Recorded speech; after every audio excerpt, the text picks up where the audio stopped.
First of all, which is something that I never learned in all my training until I came into Erickson's trainings, is I don't necessarily need your history. When I'm speaking to an audience, when I'm working with a corporation, when I'm teaching, I don't have to know your history. There could be 500 people in the room. If I knew everyone's history, what good would that do me? But what I do want to know, since I want to know who you are, I really want to know what Erickson called your patterns of happiness. The first thing I'm looking for after I meet you is, what resources do you have as a person? Resources you might not have even thought about.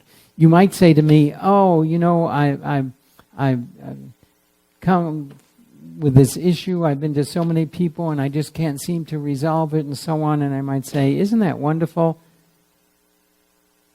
You really have stamina. There is part of you that is not going to give up until you get what you need. So, and then the question I ask you is, what makes you happy? And you'd be surprised, even a depressed person will say, I'm never happy. And I say, imagine the day before you became depressed. What made you happy? I want to know what makes you happy so that I can use that as a hook, a way of helping to remind you you have this as a resource, that our natural state is a state, inner state of peace and the joyfulness of a 4 or 5 year old child, the spontaneousness of a 4 or 5 year old child.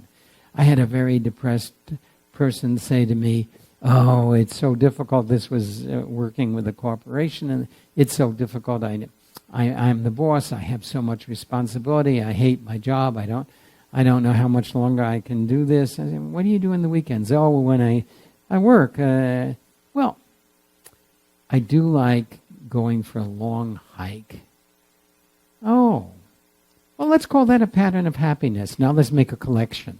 So I'm looking for patterns of happiness. What are they? They're resources.